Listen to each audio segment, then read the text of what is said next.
The grand chamber of Axiom Prime stretched out before them like a vast cathedral of metal and light.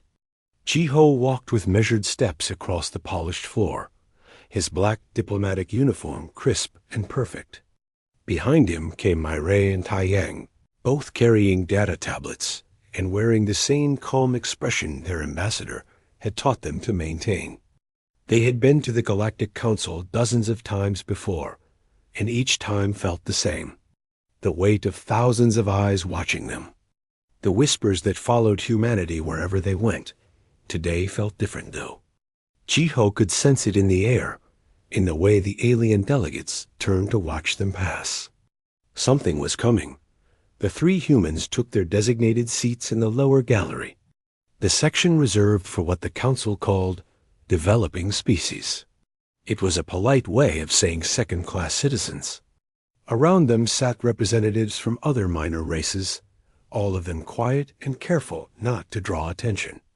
Above them, arranged in ascending tiers like judges in an ancient court, sat the major powers of the galaxy.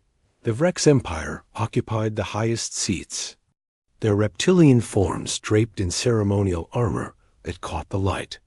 Below them sat the insectoid Chitara, their compound eyes glittering as they communicated through pheromones and clicking mandibles. To the left, the crystalline luminar delegates refracted rainbow patterns across their section of the chamber, their thoughts transmitted through harmonic frequencies that made human ears ache.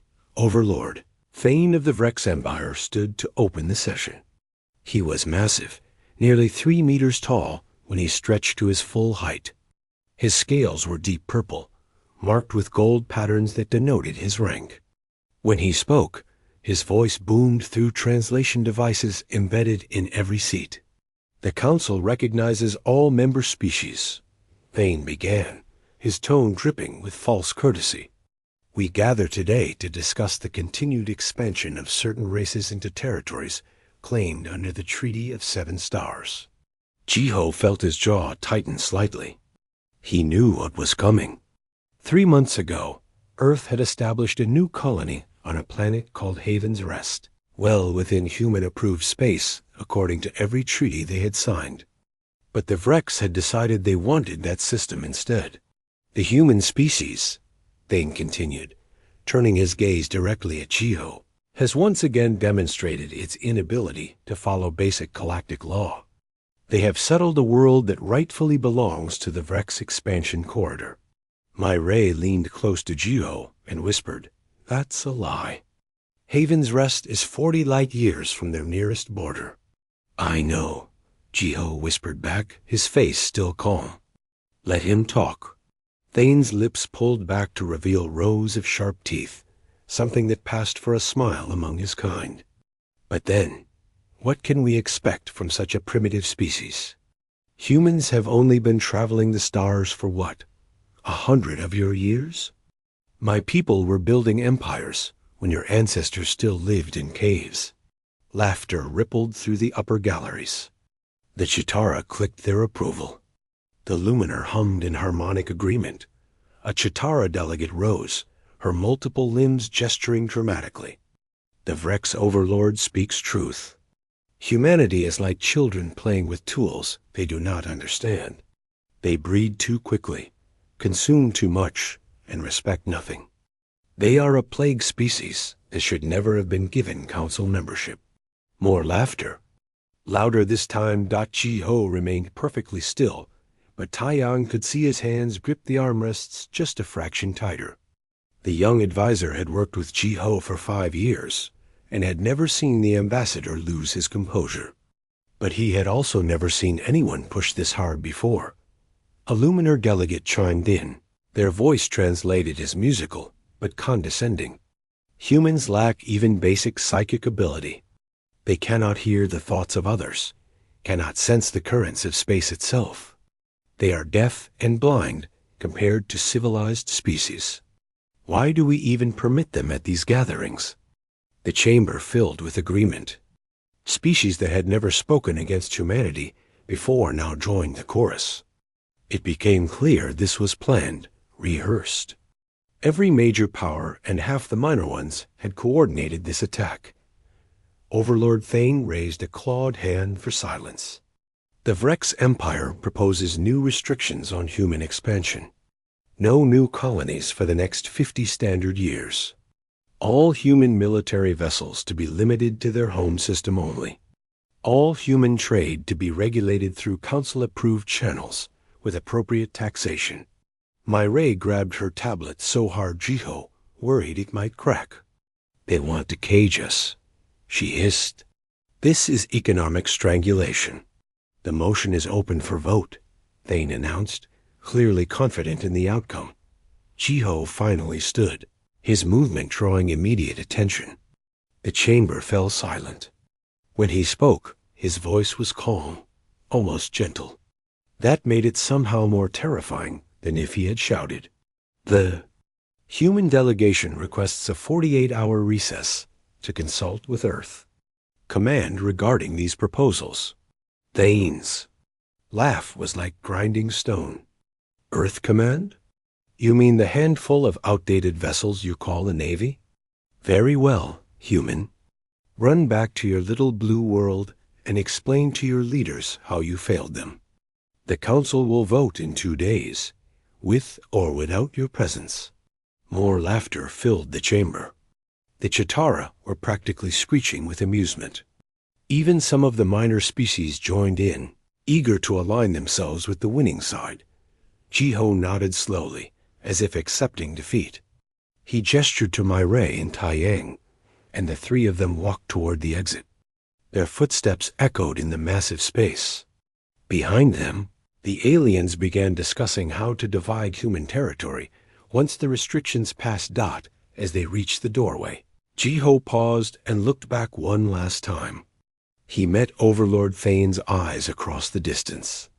The Vrex leader was still smiling, still confident. He had no idea what he had just done. None of them did. Myray noticed the change in Jiho's expression as they entered the corridor outside. It wasn't anger exactly. It was something colder. More final, Ambassador? She asked quietly. Jiho continued walking, his voice barely above a whisper. Send an encrypted message to Admiral Yuna on Earth. 3 words only. What words, sir? Protocols are active. Taiyang felt a chill run down his spine. He had heard rumors about protocols, about contingency plans that existed only in the deepest levels of Earth's military command. Plans that were never meant to be spoken of, let alone activated. Behind them, through the closed doors of the council chamber, the aliens continued to laugh and celebrate what they believed was humanity's final humiliation. They had no way of knowing they had just sealed their own fate. In 48 hours, everything would change.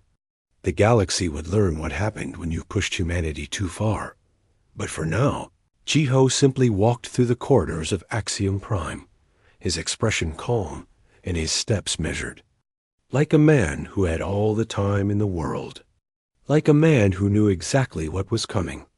Next, the transport shuttle broke through Earth's atmosphere exactly 16 hours after leaving Axiom Prime. Jiho watched through the viewport as the familiar blue oceans came into view, the continents he had known since childhood spreading out beneath the clouds. Home had never looked more beautiful and had never been in more danger. They landed at a military base outside Seoul, not at the usual diplomatic facility. The moment the shuttle doors opened, Jiho was met by armed soldiers who escorted him to a waiting aircraft. No explanations were given. None were needed. The message he had sent ahead had triggered something that had been waiting in darkness for 50 years. The aircraft took them deep underground, descending through layers of rock and reinforced steel until they reached a facility that officially did not exist. The elevator ride took 4 full minutes. When the doors finally opened, Jiho stepped into a command center that buzzed with quiet activity. Dozens of officers worked at holographic displays, their faces illuminated by tactical readouts and star maps. Admiral Yuna stood at the center of it all. A woman in her late 50s, with gray streaking through her short black hair and eyes that had seen too many wars. She turned as Jiho approached, her expression grim but not surprised. "Ambassador," she said by way of greeting, "I received your message. I assume the Council gave us every reason to proceed?" "They called us a plague species," Jiho replied. "They laughed while doing it. They planned to cage us, restrict our growth, tax our trade into poverty. And they coordinated it, Admiral. Every major power was in on it." Yuna nodded slowly. "Then they've given us exactly what we needed. Legal and moral justification." She gestured to a man standing nearby, wearing a general's uniform. "You remember General Do-Yun?" Jiho did. Do-Yun was a legend in military circles, a strategist who had designed defensive scenarios for every possible alien invasion. At least, that was his official role. Looking at him now, standing in this secret facility, Jiho realized there had always been more to it than that. "Ambassador," Do-Yun said, shaking Jiho's hand firmly. "Welcome to Shadow Command. I apologize for the secrecy over the years, but what we've built here could never be revealed until the moment we needed it." "What exactly have you built?" Jiho asked. Do-Yun smiled, but there was no humor in it. "Everything the treaties said we couldn't. Everything the Council feared we might. Everything we needed to survive." He led Jiho to a massive holographic display that showed the solar system. At first, it looked normal. Earth, Mars, the asteroid belt, Jupiter and its moons. But then Do-Yun touched a control, and the display changed. New icons appeared throughout the outer system, concentrated heavily in the Kuiper belt beyond Neptune. 50 years ago, Do-Yun explained, right after we signed the first Council Treaty, our leaders realized something important. The galaxy would never see us as equals. They would always find ways to limit us, control us, eventually eliminate us. So we made a decision. We would smile and bow and sign their treaties. And while we did that, we would prepare. The icons in the Kuiper belt expanded, revealing hundreds of vessels. Battleships, carriers, destroyers, frigates, all marked with designations that Jiho had never seen in any official Earth Navy roster. "The Shadow Fleet," Yuna said quietly. "Built in secret over 5 decades. Constructed by automated factories hidden among the ice and rock where no alien sensor would think to look. Crewed by volunteers who agreed to live their entire careers in the dark, unknown to history, waiting for a day that might never come." Jiho stared at the display, trying to comprehend the scale of what he was seeing. "How many ships?" 347 combat vessels, Do-Yun replied. "Plus support craft, supply ships, mobile repair stations. An entire navy that doesn't officially exist." A door opened and a younger man entered, wearing a scientist's coat over military fatigues. He looked nervous but excited, the way people do when they're about to reveal something they've worked on for years. "This is Dr. Hyunwoo," Yuna said. "He leads our advanced propulsion research, or what the Council thinks is research." "Show him, Doctor." Hyunwoo brought up a new display, showing a strange configuration of rings and energy fields. "The Council's treaties limited us to standard fusion drives, the same technology they gave us when we first joined. They assumed that would keep us slow, predictable, controllable. They were wrong." He manipulated the display, showing energy patterns that seemed to bend space itself. "We call it quantum slip technology. It doesn't just move a ship faster through space. It temporarily displaces the ship into a higher dimensional layer where distance works differently. A vessel using quantum slip can cross distances in minutes that would take Council ships hours or days. More importantly, while in quantum slip, a ship is completely undetectable by any sensor technology the Council possesses. Undetectable? Jiho repeated. You mean invisible? We mean we don't exist in normal space while using it, Hyunwoo said, his excitement growing. As far as their sensors are concerned, our ships simply vanish and reappear wherever we choose. We've had vessels shadow Council fleets for months, mapping their patrol routes, documenting their weaknesses. They never knew we were there. A woman approached from one of the intelligence stations, her tablet glowing with classified documents. Somin was young for an intelligence officer, only in her early 30s. But she had a reputation for finding connections others missed. Ambassador, I need to show you something, Somin said, her voice tight with controlled anger. While you were traveling back from Axiom Prime, we finished analyzing the data we've collected over the past year. The insult at the Council, it wasn't spontaneous. It was planned. She displayed intercepted communications, financial records, meeting logs, all marked with translation codes from various alien languages. The Vrex Empire has been coordinating with the Chitara and Luminar for 18 months. They plan to provoke us into breaking a treaty, any treaty. That would give them legal justification under Council law to declare us a rogue species and authorize military action. They intended to divide human space among themselves, take our resources, eliminate our population, or enslave it. Jiho felt cold fury settle into his chest. They wanted us to fight back. They wanted an excuse. Yes, Somin confirmed. But they expected us to respond like they would, with protests and small military posturing. They have no idea what we're actually capable of. Their intelligence on Earth is 50 years out of date, all carefully controlled by us. They think we're weak because that's what we've let them think.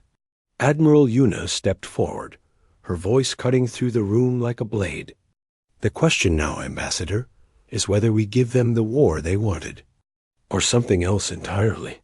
Jiho looked at the star map, at the hundreds of vessels waiting in the darkness, at the decades of preparation that had led to this moment. He thought about Overlord Thane's laugh, about the casual cruelty in the council chamber, about every treaty that had been designed to slowly strangle humanity's future. They wanted to see humanity break one treaty, Jiho said slowly. Let's break all of them. In one night. Every restriction we agreed to, every limitation we accepted, every promise we made while they plotted our destruction. We tear it all down. Do Yun grinned. That's what we hoped you'd say? We've been planning this operation for 30 years. We call it the Night of Shattered Stars. Yuna pulled up a tactical display showing 47 targets across 12 star systems. Military installations, shipyards, command stations, communication hubs. Every major piece of Council infrastructure that enabled their military dominance. We hit them all simultaneously, she explained. Fast, precise, overwhelming. We destroy their ability to coordinate a response. By the time they understand what's happening, it will already be over. And then we show them the data Somin collected. We broadcast their conspiracy across every communication channel in known space. We show the galaxy exactly what kind of governments have been ruling them. When do we begin? Jiho asked. Yuna checked her chronometer. The Shadow Fleet is already moving into position. Quantum slip drives mean they can strike from anywhere without warning. Ground teams are preparing to board Axiom Prime itself to secure the Council's databases.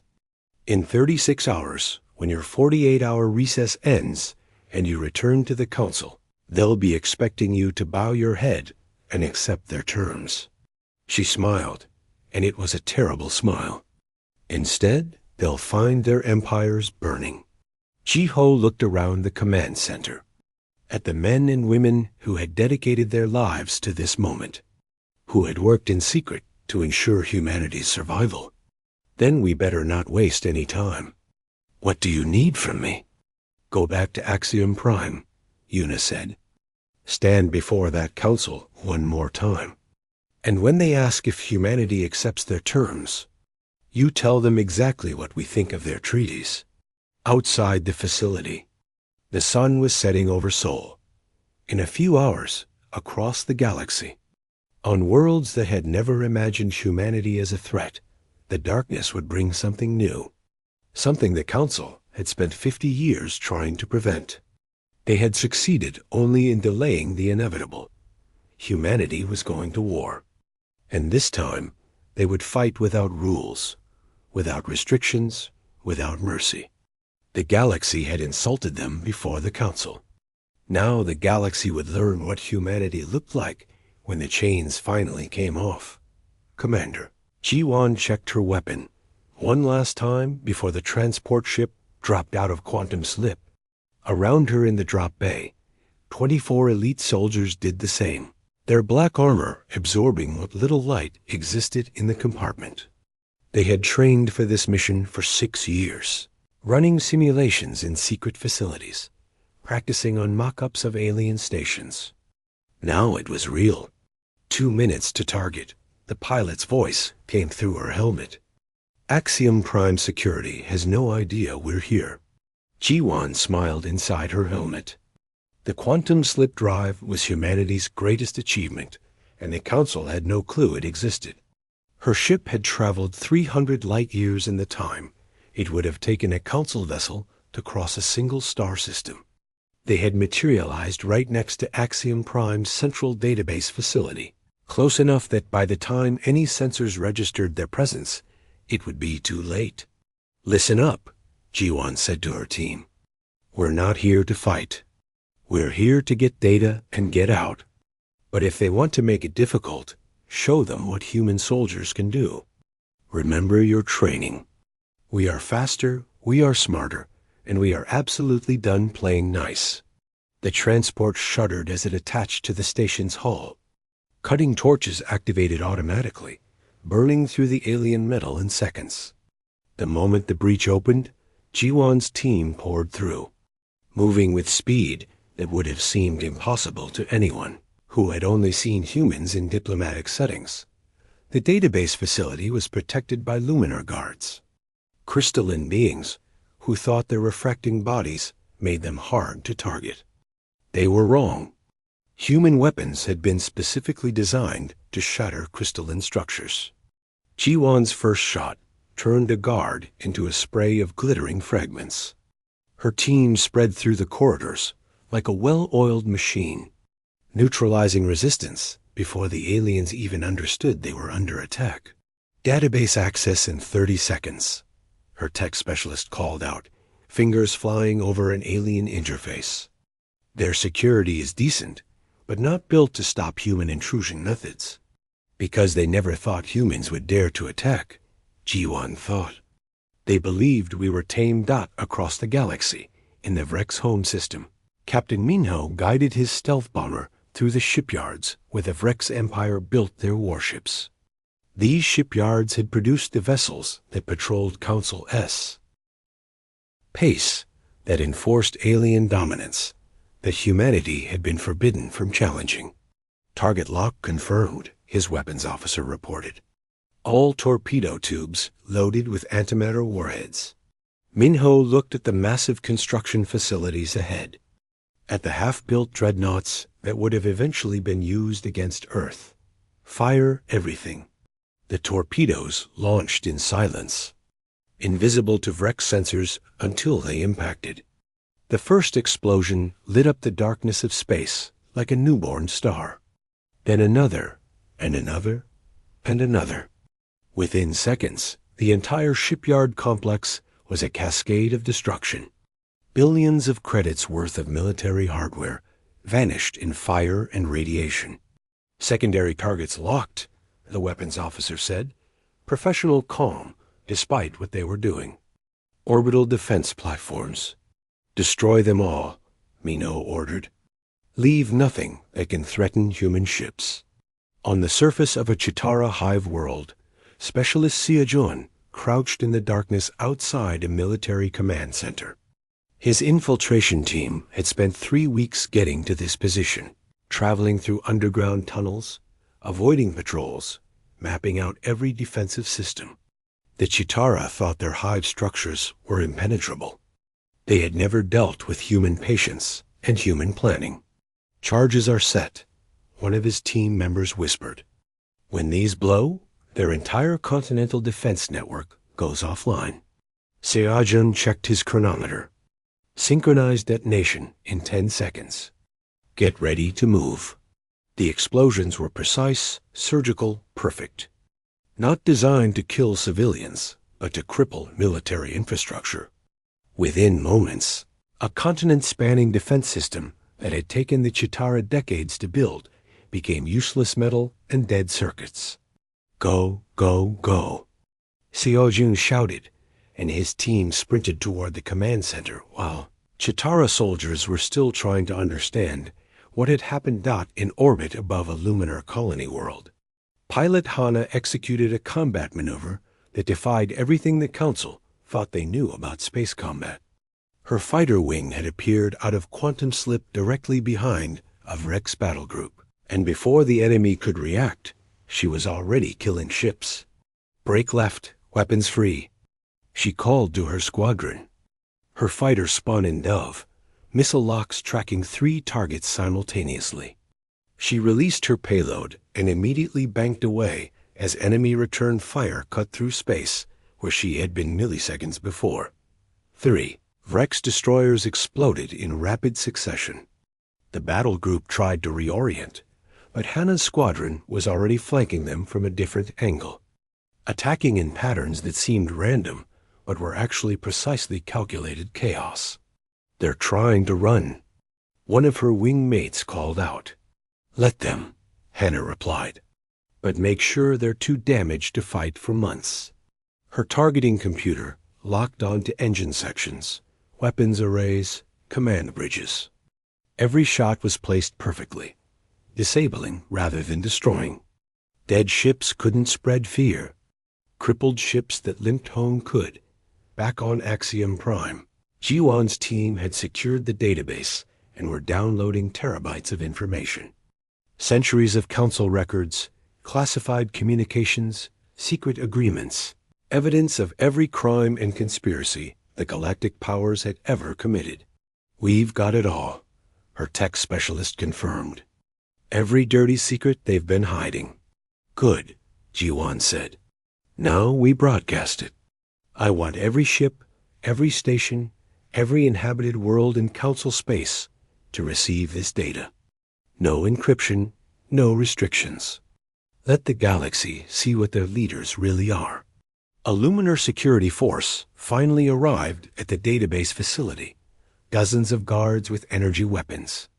They found Jiwan's team waiting for them, positioned behind cover, weapons aimed. The alien commander tried to negotiate. "Surrender, humans. You are outnumbered and cannot escape." Jiwan laughed, the sound harsh in her helmet. "Outnumbered? You poor fool. You still don't understand what's happening, do you? This isn't a raid. This is a message.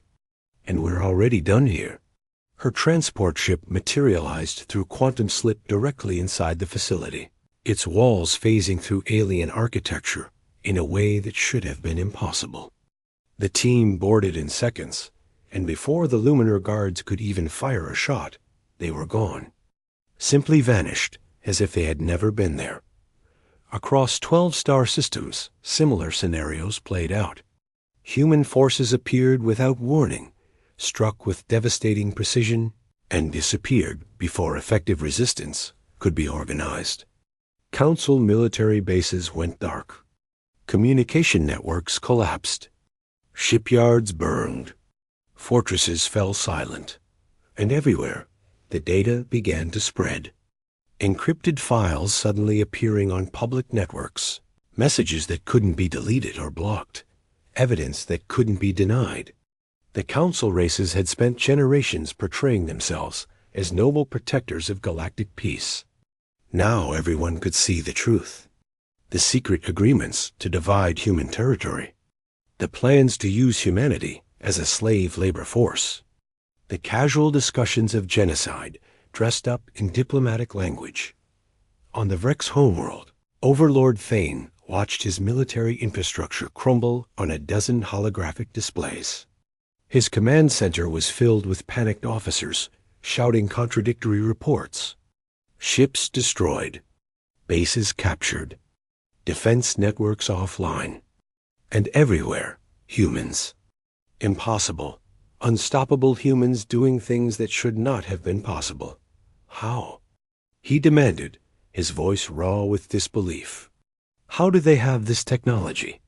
Our intelligence said they were limited to fusion drives and kinetic weapons. His intelligence chief looked sick. They deceived us. For 50 years, they've been deceiving us. Everything we thought we knew about human capabilities was carefully controlled misinformation. They wanted us to think they were weak. Get me Admiral Yuna of Earth, Thane snarled. I will negotiate a ceasefire. This madness must stop. But when the communication link finally connected, Yuna's face on the screen was cold and without mercy. Behind her, tactical displays showed human forces destroying Vrex military assets across 3 star systems. Negotiate? Yuna said quietly. You wanted to see humanity's true nature, Overlord. You mocked us before the Council. You called us a plague species. You tried to cage us. Now you see what happens when you push humans too far. We're not negotiating. We're demonstrating. This is an act of war. Thane shouted. No, Yuna corrected him. This is what happens after you declare war on us and think we're too weak to respond. You miscalculated, Overlord, badly, and now you're going to learn what human patience was buying us all these years. Every ship we built while smiling at your restrictions. Every weapon we developed while signing your treaties. Every soldier we trained while you thought we were harmless. She leaned forward slightly. The night is not over yet, Overlord. Before the sun rises on your homeworld, you will learn that humanity doesn't break one treaty at a time. When we decide to move, we break them all at once. And we make sure everyone remembers why you should never mistake our restraint for weakness. The communication cut off. Thane stood in his command center, watching his empire burn on the holographic displays, understanding too late that the galaxy had changed forever in a single night. The old order was dead. Humanity had killed it with precision and purpose and overwhelming force. And somewhere in the darkness between stars, Ambassador Jiho prepared to return to the council chamber, to stand before the aliens who had laughed at him, to deliver humanity's final answer to 50 years of humiliation. The Night of Shattered Stars was not just about destroying military targets. It was about destroying the illusion that had kept humanity chained. The chains were broken now, and the galaxy would never be the same. 3 weeks after the Night of Shattered Stars, the Vrex Empire was dying. Not destroyed completely, not extinct, but broken in a way that would take generations to repair. Their shipyards were rubble floating in orbit. Their defense networks were shattered. Their colonial garrisons had surrendered or been neutralized. The proud empire that had dominated council space for 3 centuries was now a collection of isolated worlds, desperately trying to survive. Overlord Thane sat alone in what remained of his throne room. Parts of the ceiling had collapsed during a human strike on the palace's defense systems. His guards were gone, either dead or deserted. The golden armor he had worn so proudly at the council now seemed like a joke, a costume from a play that had ended badly. The holographic communicator activated without his permission. Human technology had infiltrated every system in his palace. They controlled his communications, his life support, everything. He was a prisoner in his own home. Admiral Yuna's face appeared, and Thane felt something he had never experienced before. True fear. Not the fear of battle or political maneuvering, but the fear of facing something completely beyond his ability to fight or manipulate. Overlord Thane, Yuna said, her voice neutral and cold. I am offering you one chance to formally surrender what remains of your military forces. Unconditional and immediate. You cannot do this, Thane said, but his voice lacked conviction. The council will. The council is over, Una interrupted. In case you haven't noticed, there is no more council. The Chitara Hive worlds are under quarantine by human forces. The luminar colonies have been stripped of all military capability. The minor races are negotiating with us individually, hoping to save themselves. Your empire is finished, Thane. The only question is whether you end it with some dignity, or whether we have to come down there and drag you out of that throne room. Thane wanted to rage, to threaten, to find some way to regain control. But looking at the human admiral's face, he saw no uncertainty, no doubt, just cold certainty that humanity had already won and was simply waiting for him to acknowledge it. "What are your terms?" he asked, the words tasting like ash in his mouth. "Complete military disarmament. All remaining Vrex warships will be disabled and left in orbit around your homeworld. Your defense platforms will be demolished. Your weapons research facilities will be destroyed. You will retain enough ships for system defense and local trade, nothing more. Any violation of these terms will result in the complete destruction of your remaining infrastructure. You would leave us defenseless against other species." Thane protested weakly. Una's expression didn't change. "Other species will be receiving similar terms, and all of you will be defended by human forces from external threats. Welcome to the new order, Overlord. You wanted to see humanity's true nature. Now you have.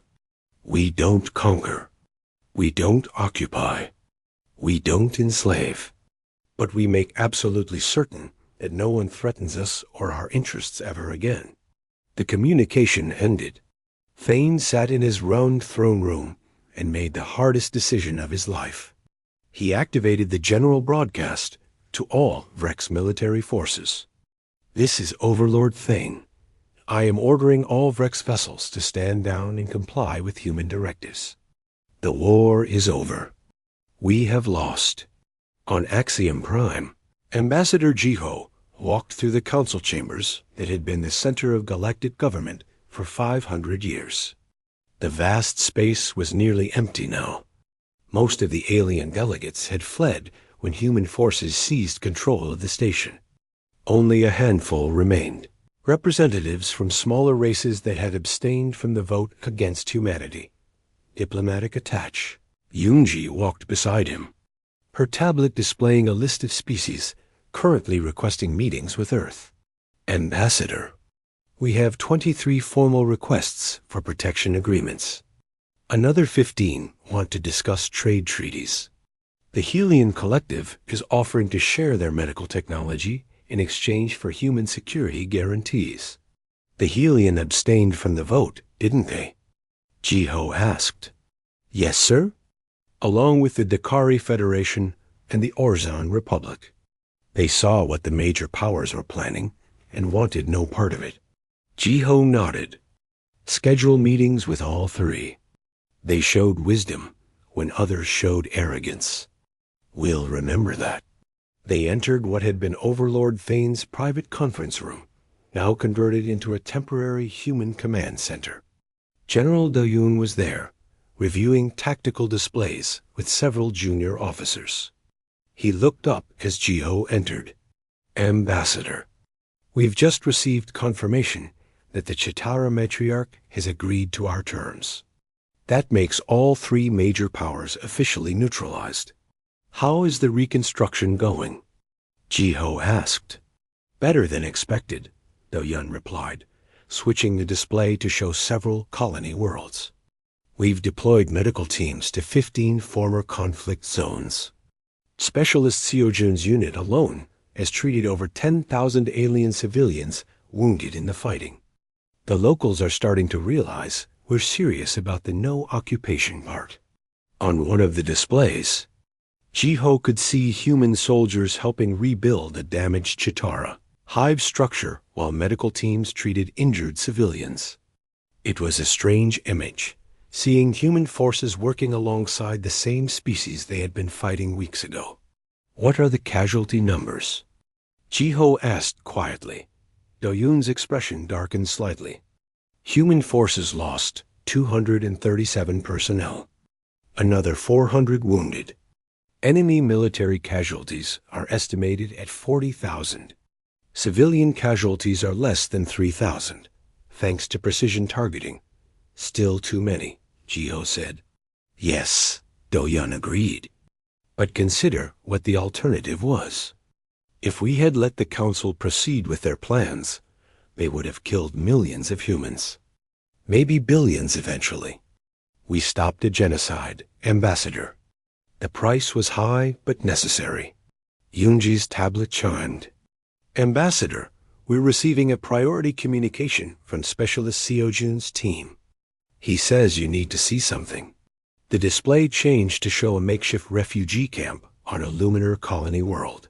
Thousands of civilians who had fled the fighting were receiving food, medical care, and temporary shelter, all provided by human forces. Seojun appeared on screen, his armor dusty, but his expression satisfied. "Ambassador, I wanted you to see this," Seojun said, turning his camera to show the camp. "These people were terrified when we arrived. Their government told them humans were monsters who would kill everyone. But after 3 days of us actually helping them, feeding them, treating their sick and wounded, they're starting to understand we're not what they were told." An elderly luminar civilian approached Seojun on camera, speaking in their harmonic language. The translation came through a moment later. "Tell your leaders, we are grateful. Our own government abandoned us to fight you, but you saved us instead." Seojun nodded to the elderly alien, then turned back to the camera. "Sir, I've been a soldier for 12 years. I've trained for war, prepared for combat, learned to kill efficiently. But this, helping these people rebuild, this feels more like what humanity should be doing. We're good at war, but we're better at peace. Keep up the good work, Specialist," Jiho said, "and make sure every refugee camp gets the same treatment. I want the galaxy to see that humans can be trusted with power because we choose to use it responsibly." After the communication ended, Yoonji spoke quietly. "Some of the Council survivors are calling us hypocrites. They say we speak of peace while burning their empires." "Let them talk," Jiho replied. "We gave them 50 years of peace. We signed their treaties, limited our growth, restricted our military, all while they plotted to destroy us. We were patient. We were diplomatic. We were everything they said civilized species should be. And they responded with contempt and conspiracy. So yes, we burned their empires. But we're rebuilding what we burned, and this time we're building something better." Admiral Yuna entered the room, looking tired but satisfied. "Jiho, I need you to come with me. There's something you need to see." She led him to an observation deck overlooking Axiom Prime's docking bays. Through the massive windows, Jiho could see human warships parked alongside vessels from dozens of other species. Ships that days ago would have been shooting at each other were now docked peacefully, their crews working together on shared projects. "The new fleet," Yuna explained. "We're integrating willing council races into a combined defense force. Not under human command alone, but as genuine partners. The Helion brought their cruisers. The Dakari are contributing their sensors and detection technology. The Orzen have incredible engineers who are already improving our ship designs. And the former major powers?" Jiho asked. "Watched and contained, but not destroyed," Yuna said. "We're letting them rebuild their civilian infrastructure. In time, maybe their children or grandchildren will be ready to join the new order as equals. But for now, they serve as a reminder. The galaxy tried to cage humanity, and humanity broke the cage. Not to conquer the galaxy, but to make sure no one could cage anyone ever again. They stood in silence for a moment, watching the ships move through their docking patterns. Human and alien crews working together in a way that would have been impossible just months ago. Do you think it will last? Yunji asked, having followed them to the observation deck. That depends on whether we learned the right lessons, Jiho said.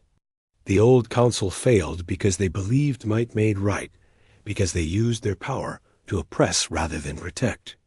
We have to be better. We have to prove that having overwhelming force doesn't mean using it to dominate. It means using it to defend those who can't defend themselves. And if we fail? Yunji pressed. Jiho thought about Overlord Thane sitting in his ruined throne room, about the Chitara matriarch surrendering her military, about the Luminar colonies stripped of their weapons. Then we'll have become exactly what we fought against. And some other species, some other humans maybe, will have to do to us what we did to the Council. Break our power before we can abuse it too much. Then we better not fail, Yuna said simply. Below them, a human destroyer slowly docked next to a Helian medical ship. Two species that had been strangers weeks ago, now working together to treat wounded from both sides of the conflict. It was a small thing, just one ship and one crew. But small things grew, and from the ashes of the old empires, something new was being born, something better. Or at least, something with a chance to be better. And that was all humanity had ever really asked for. 6 months had passed since the night of shattered stars, and the galaxy barely resembled what it had been. The grand chamber of Axiom Prime had been rebuilt, its damaged sections repaired with a mixture of human engineering and alien artistry. But the seating arrangement was completely different now. No more tiers showing who was superior and who was inferior. The new assembly hall was circular, with every species represented at the same level, equal. Ambassador Jiho stood at the center podium, looking at the gathered delegates. Some faces were familiar, representatives from minor races that had survived the transition. Others were new, younger aliens sent to replace the old guard that had led their civilizations to disaster. And scattered throughout the chamber were human officers in dress uniforms, a reminder of the military power that now enforced galactic peace. The new Covenant Assembly is now in session, Jiho announced, his voice carrying through the chamber with the help of translation devices that had been upgraded by human technology. We gather today not as conquerors and conquered, but as members of a new order, an order based on equality, transparency, and mutual defense. He paused, letting his words settle. In the front row, Overlord Thane sat in simple clothes, no longer wearing the armor that had once marked his status. The Vrex leader looked older now, his scales dull, his posture defeated. Beside him sat the Chitara matriarch and a Luminar elder, all three of them diminished shadows of their former power. 6 months ago, Jiho continued, humanity was insulted before the old council. We were called a plague species. We were mocked for our biology, our lack of psychic abilities, our short time among the stars. And while you laughed, you plotted our destruction. The chamber was completely silent. Every delegate knew what had followed. The stories had spread across the galaxy, growing with each telling. How humanity had appeared out of nowhere, with ships that could vanish and reappear at will. How human soldiers had struck 50 targets simultaneously across 12 star systems. How the great empires that had ruled for centuries had fallen in a single night. You believed we were weak because we chose peace, Jiho said, his voice harder now. You mistook our restraint for inability.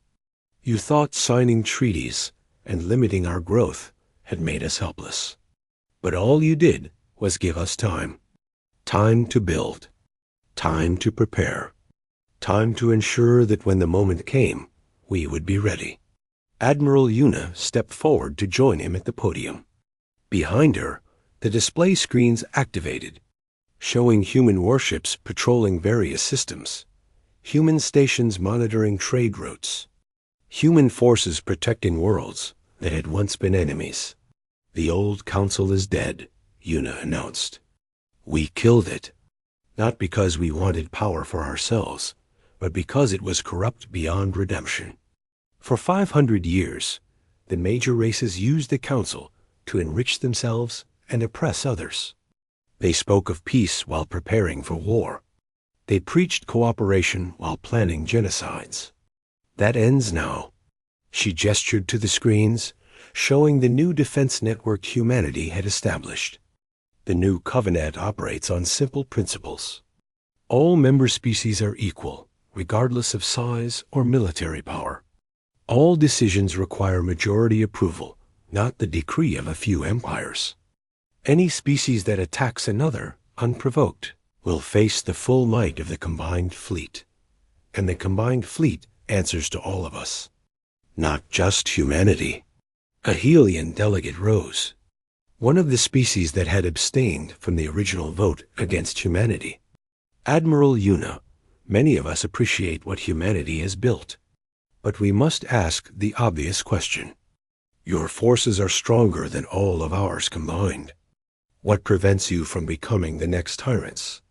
What stops humanity from using this power for domination rather than protection?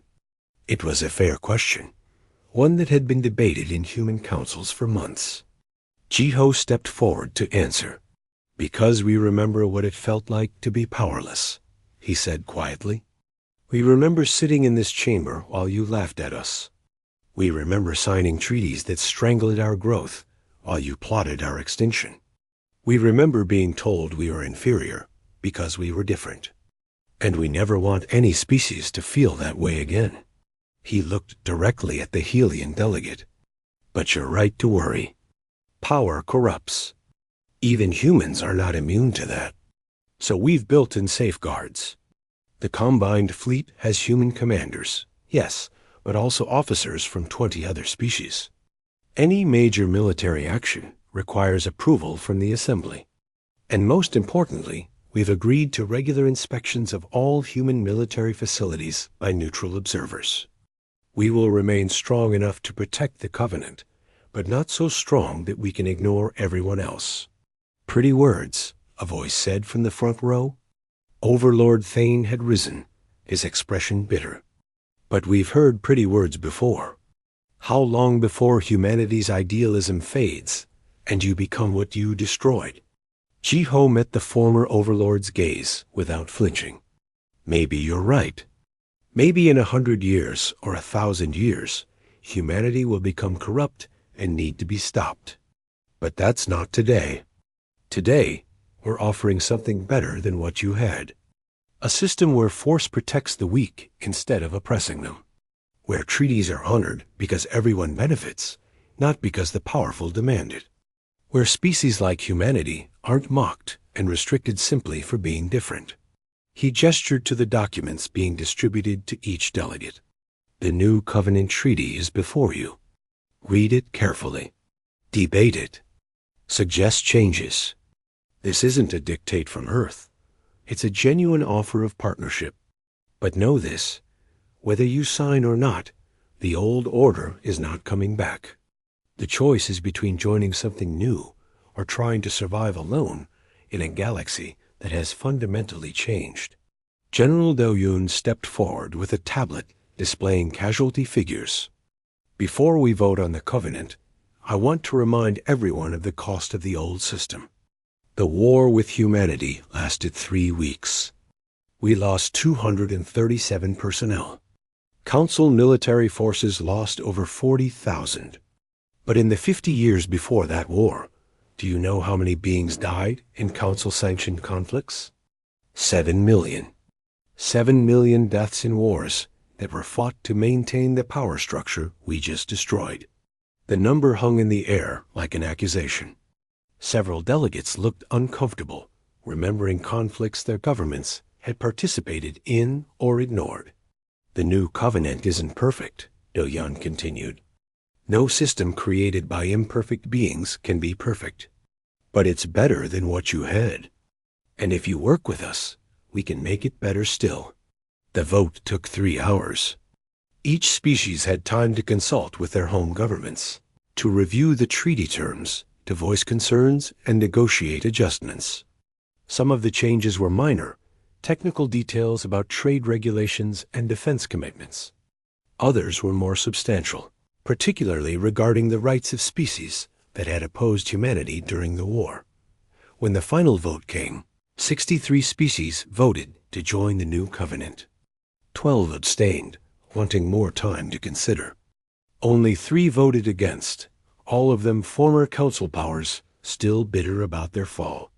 The new covenant is ratified, Geo announced. Welcome to a new era. But there was still one piece of business left. The trial of the old council leadership. Overlord Thane, the Chitara matriarch, the Luminar elder, and 7 other high-ranking officials from various races, all stood accused of conspiracy to commit genocide against humanity. The trial was public, broadcast across every world in Covenant space. The evidence was overwhelming. Intercepted communications showing the conspiracy. Financial records proving they had funded. Military buildups specifically to attack Earth. Meeting transcripts, where they casually discussed the best methods to eliminate human populations. The defense lawyers, provided by human legal experts to ensure fairness, argued that their clients had acted according to the laws and customs of their time, that the old council had operated this way for centuries, that they should not be judged by the standards of the new order. The prosecution, led by a mixed team of human and alien lawyers, countered that genocide was wrong by any standard, that planning the murder of billions was a crime regardless of what system sanctioned it, that if the new covenant meant anything, it meant holding leaders accountable for their actions. The verdict came after 2 weeks of testimony. Guilty on all charges, Jiho stood before the convicted leaders, now prisoners awaiting sentencing. You plotted to destroy humanity. You failed. Now you want mercy from the same species you tried to exterminate. Part of me says we should show you the same mercy you plan to show us. None. Thane flinched, understanding what that meant. But that would make us like you, Jiho continued. And we are not like you. So instead of execution, you will spend the rest of your lives in confinement. Comfortable confinement, with access to books and entertainment and communication with your families. You will live out your natural lives as prisoners, but as living reminders of what happens when leaders choose genocide over cooperation. This is not mercy, Thane said bitterly. This is humiliation. You want us to live as examples of your triumph. No, Jiho corrected him. We want you to live as examples that the cycle of revenge can be broken. You plotted our deaths. We have the power to kill you, but we choose not to. We choose to prove that having power doesn't mean using it for cruelty. Maybe you'll never understand that, but maybe someone watching this trial will. The prisoners were led away. The chamber slowly emptied as delegates returned to their ships, their worlds, their new roles in the Covenant. Jiho remained at the central podium, looking at the empty seats, thinking about everything that had changed. Myray approached, having served as his assistant throughout the entire transition. Ambassador Weave Reese,